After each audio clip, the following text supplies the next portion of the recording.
Bismillahirrahmanirrahim. Eh, Kenalkan, nama saya Fikri Violet Bayrun, MPM 2112221. Di sini saya akan coba untuk mempresentasikan eh, UTS metode penelitian. Untuk makalah yang pertama,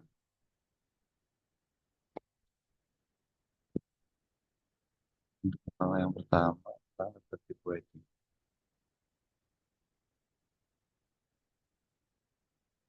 Kuliah metode penelitian memberikan alasan kuat bagi saya dalam memahami dan menyusun penelitian ilmiah secara sistematis melalui materi yang mencakup referensi manajer, konsep penelitian, rumusan masalah, literatur review, variabel, dan definisi opsional. Saya menjadi lebih mampu menyusun penelitian secara terarah, valid, dan dapat dipertanggungjawabkan.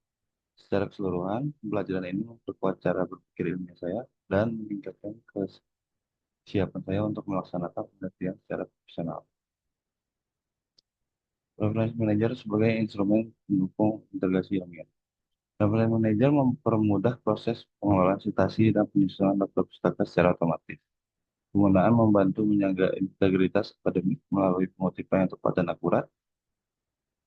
Reference Manager mampu meminimalkan kesalahan teknis dalam proses kutipan. Penggunaan referensi yang baik menunjukkan kepatuhan terhadap etika penelitian dan membantu mencegah plagiarisme. Keterampilan menggunakan reference manager merupakan kemampuan esensial bagi peneliti modern. Konsep dan kaidah penelitian sebagai fondasi berpikir ilmiah. Eh, Di sini saya dibagi menjadi empat. Yang pertama adalah penelitian secara harus dilakukan secara objektif, sistematis, empiris, dan logis. Poin keduanya, penelitian bukan sekedar mengumpulkan data, melainkan memerlukan pola pikir kritis dan prosedur yang struktur. Poin ketiga, etika penelitian seperti kejujuran dan validasi data merupakan bagian penting dan mencerminkan tanggung jawab moral. Dan poin terakhir, penelitian yang baik harus mampu menjawab masalah secara rasional dan dapat diaplikasi oleh peneliti lain. Formulating research problem sebagai penentu arah penelitian. Di sini ada beberapa poin yang saya sudah formulasikan.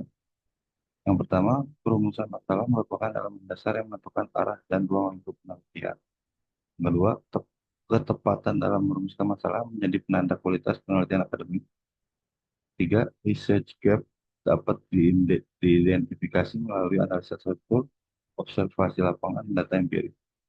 Keempat, rumusan masalah harus memenuhi prinsip SMART, spesifik, measurable, achievable, relevan, dan time-bound. Kelima, rumus masalah yang baik bersifat fokus dan tidak terlalu luas namun tetap relevan secara akademik.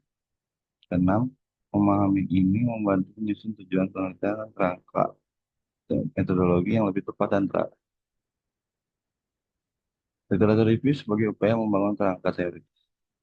Materi mengenai literatur review memberikan pemahaman bahwa tinjauan pustaka bukan hanya sekedar rangkuman teori, tapi merupakan proses analitis untuk memahami perkembangan pengetahuan ilmiah terdahulu.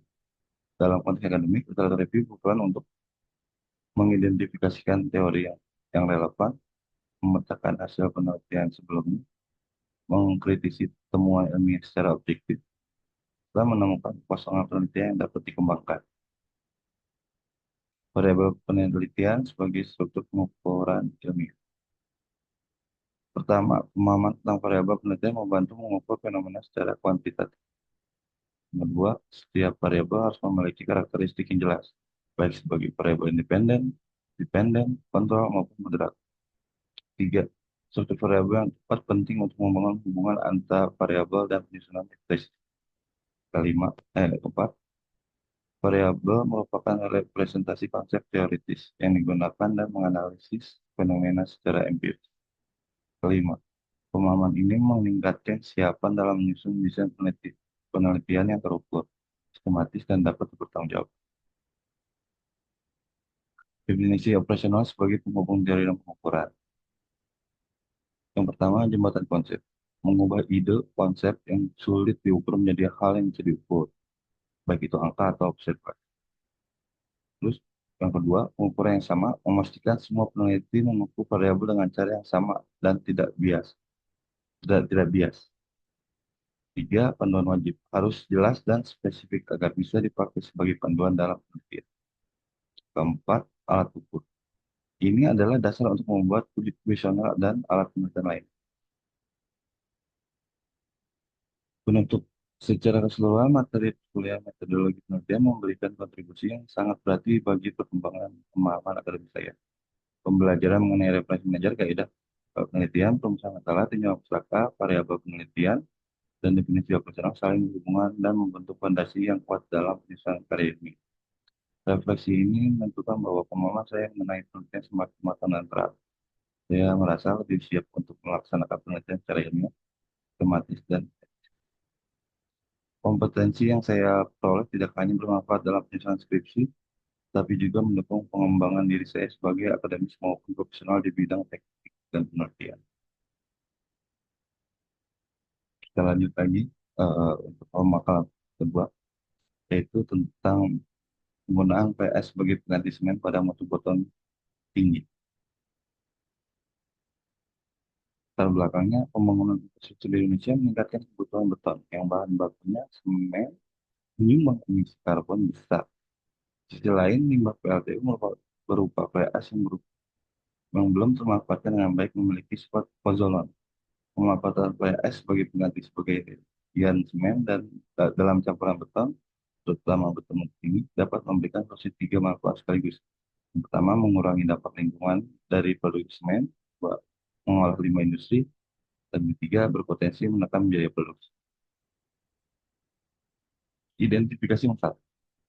Pertama, dari latar belakang kita bisa menyimpulkan bahwa tingginya emisi karbon dari industri semen menimbulkan dampak negatif bagi lingkungan. Kedua, PLTS sebagai limbah PLTU belum dimanfaatkan secara optimal dan berpotensi mencemari. Ketiga, belum adanya pemahaman yang jelas mengenai seberapa besar PLTS dapat menggantikan semen tanpa mengurangi kekuatan tekanan beton yang direncanakan. Keempat, diperlukan pengujian untuk mengetahui pengaruh penggunaan PLTS terhadap karakteristik beton mutu 45 MP. Sini rumus masalahnya, saya bagi jadi tiga. Yang pertama, bagaimana pengaruh penggunaan PS sebagai pengganti sebagai argumen terhadap kuat beton mutu 45 MPa. Yang kedua, berapa persentase PS yang optimal untuk menghasilkan beton dengan kekuatan mendekati atau melebihi beton normal. Tiga, bagaimana karakteristik fisik dan mekanik yang menggunakan PS dibandingkan dengan beton konvensional. Penelitian ini bertujuan untuk menganalisis pengaruh penggunaan PS sebagai substitusi semen terhadap kuat tekan beton 45 MPa, menentukan komposisi optimal PS dalam campuran beton. Yang tiga, membandingkan karakteristik beton dengan flat edge terhadap beton tanpa flat edge dari segi kuat tekan ataupun kualitas material. Kajian teorinya, flat edge berperan dalam beton melalui reaksi perdulan, yaitu reaksi kimia antara silika dan aluminium dalam flat edge dengan kalsium hidroksida CaO2 hasil hidrasisme. Reaksi ini menghasilkan gel CSA tambahan yang memperbaiki mikrostruktur beton, yaitu meningkatkan densitas, mengurangi porositas, meningkatkan kuat tekan jangka panjang. Faktor yang mempengaruhi efektivitas yaitu ukuran partikel yang lebih halus dan kandungan silika amorf yang tinggi meningkatkan reaktivitas PS. Dampak pada kinerja betonnya, beton dengan PS umumnya memiliki kekuatan awal yang lebih rendah karena reaksi pertukaran berlangsung lebih lambat daripada hidrasi semen.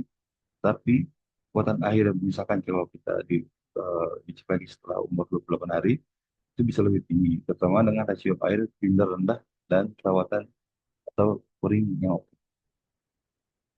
Di sini ada beberapa penelitian sebelumnya.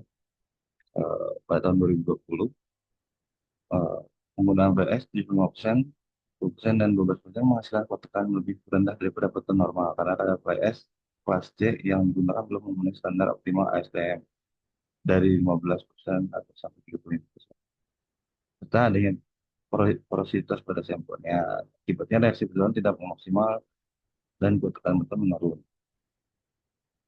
Kemudian keduanya, penggunaan eh, menggunakan PS sekitar 15% dan 30% serta tambahan polikarboksilat 1% dan 2% terbukti meningkatkan kuat tekan dan kuat tarik beton dibandingkan beton normal.